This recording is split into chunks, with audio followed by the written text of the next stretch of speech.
Baiklah, Assalamualaikum warahmatullahi wabarakatuh. Perkenalkan, di sini kami dari kelompok 1 akan menjelaskan yaitu tentang materi hakikat penelitian. Yang mana kelompok 1 ini terdiri dari 4 orang. Yang pertama Puji Fajar Kasih, yang kedua Firana Musdanika Putri, dan yang ketiga Fadila Dwi Putri, dan yang terakhir yaitu Justina Renjani. Sebelum kita masuk ke dalam materi, terlebih dahulu kita akan mengetahui yaitu apa tujuan pembelajaran kita pada hari ini. Tujuan pembelajaran kita hari ini yaitu yang pertama untuk mengetahui pengertian metodologi penelitian, yang kedua untuk mengetahui apa itu rasa ingin tahu, yang ketiga untuk mengetahui pengertian penelitian. Selanjutnya untuk mengetahui ciri-ciri penelitian, untuk mengetahui tujuan penelitian, dan yang terakhir yaitu untuk mengetahui pendekatan ilmiah dan pendekatan non-ilmiah beserta contoh dari masing-masingnya. Baiklah, langsung saja kita masuk ke materi yang pertama, yang mana yang akan dijelaskan oleh Justina. Baiklah, saya Justina Renjani dengan MPM 18010020, perwakilan dari kelompok 1. Baiklah, di sini saya akan menjelaskan mengenai pengertian metodologi penelitian. Metodologi penelitian merupakan sebuah cara untuk mengetahui hasil dari sebuah permasalahan yang spesifik, di mana permasalahan tersebut disebut juga dengan permasalahan penelitian. Dalam istilah lain, metodologi penelitian adalah sebuah upaya sistematis dalam rangka pemecahan masalah yang dilakukan peneliti agar dapat menjawab permasalahan-permasalahan atau fenomena yang terjadi. Berikutnya, pengertian rasa ingin tahu.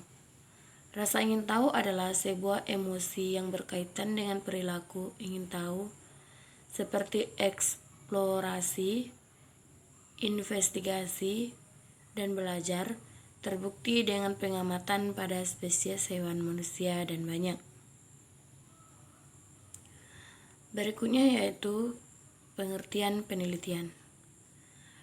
Pengertian secara umum yaitu penelitian merupakan proses pemecahan suatu masalah dengan melakukan suatu pendekatan dengan metode ilmiah untuk menyelesaikan permasalahan yang ada secara sistematis. Hal ini dari penelitian yang dilakukan nantinya adalah teori baru yang berkaitan dengan masalah yang sedang dikaji atau kesimpulan dari dugaan-dugaan yang telah dibuat sebelumnya. Berikutnya yaitu pengertian penelitian menurut para ahli.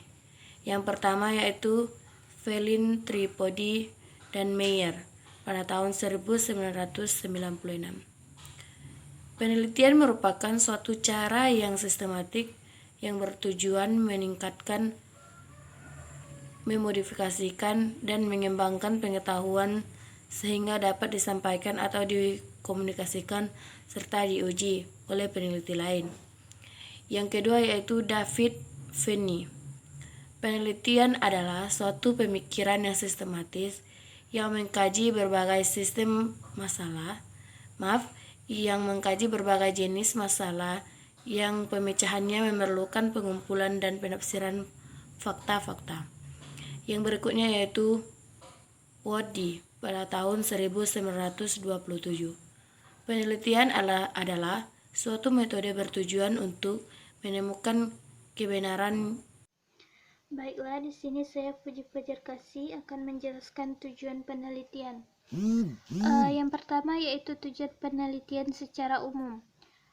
Tujuan penelitian secara umum yaitu yang pertama mengimplementasikan. Mengimplementasikan ini bertujuan agar bisa diimplementasikan pada suatu komunitas atau lingkungan masyarakat yang mengalami suatu permasalahan yang diangkat dalam penelitian yang dilakukan. Tujuan yang kedua yaitu memprediksi dan menyimpulkan. Memprediksi dan menyimpulkan ini bertujuan untuk memprediksi sesuatu dan menyimpulkannya menjadi hasil dari penelitian yang harus relevan dengan analisanya. Yang ketiga yaitu mendapatkan informasi. Mendapatkan informasi ini didapatkan oleh peneliti ketika sedang mengumpulkan data atau fakta-fakta guna menyimpulkan sesuatu pada penelitiannya.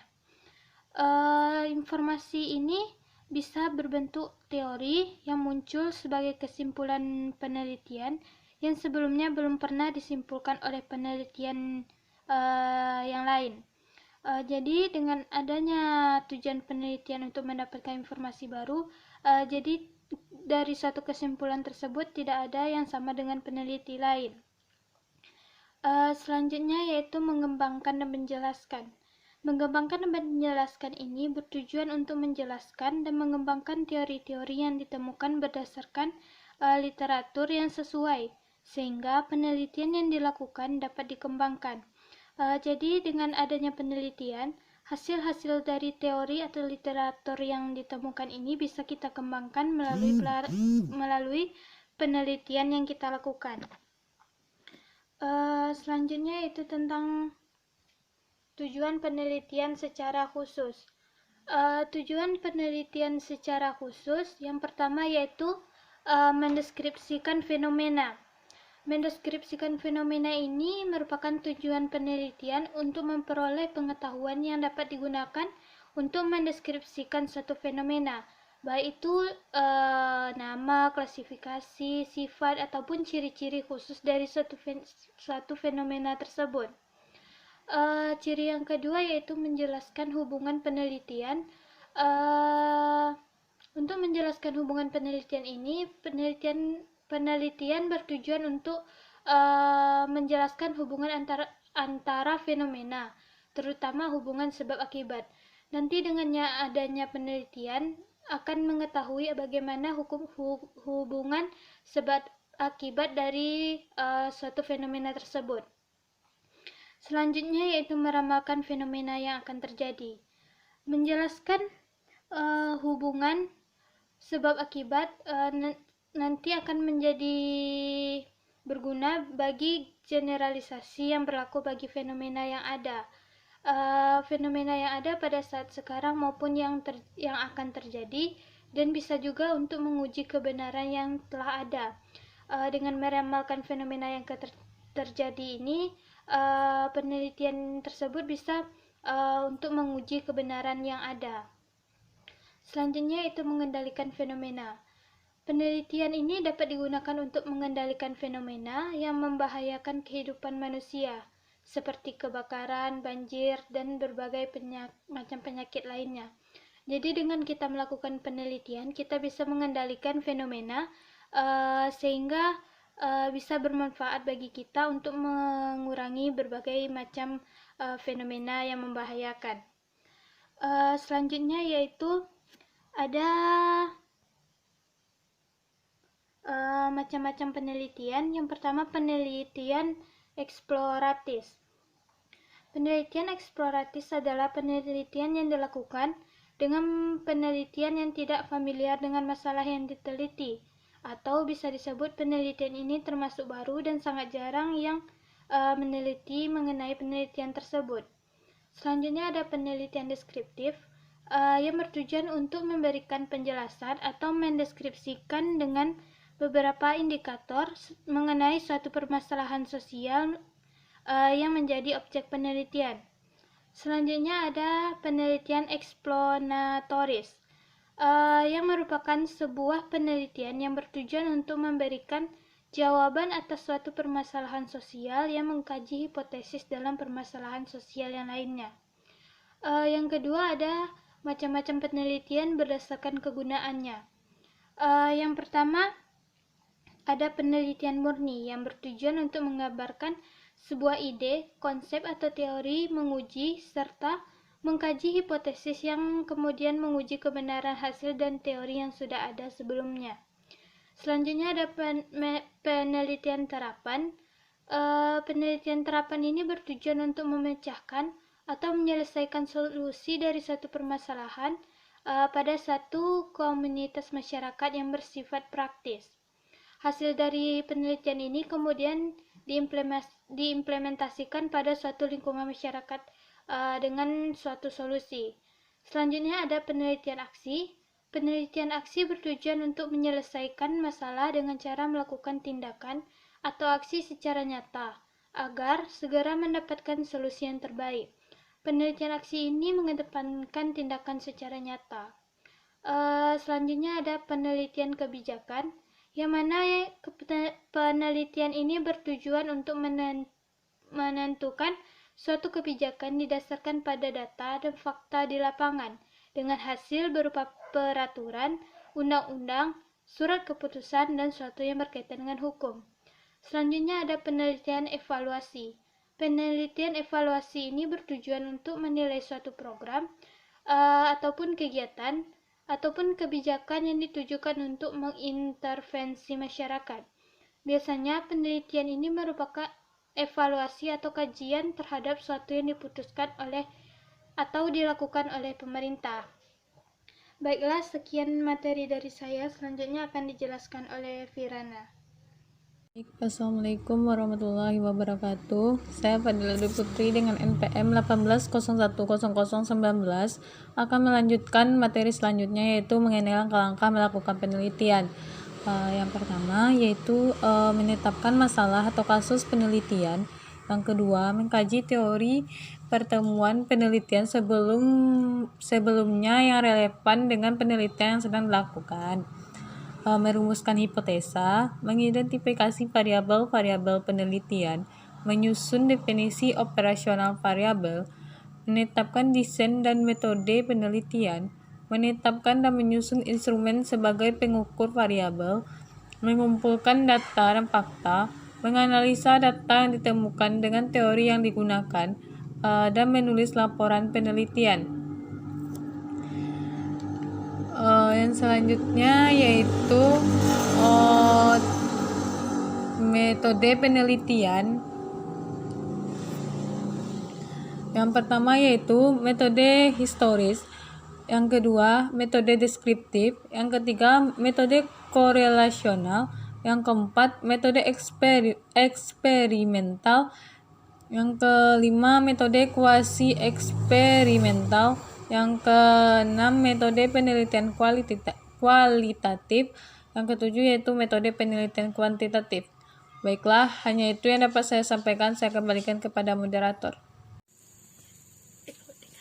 Yang pertama yaitu pendekatan ilmiah. Pendekatan ilmiah merupakan pendekatan disipliner dan pendekatan ilmu pengetahuan yang fungsional terhadap masalah tertentu. Pendekatan ilmiah wujudnya adalah metode ilmiah. Metode ilmiah merupakan prosedur dalam mendapatkan pengetahuan yang disebut ilmu.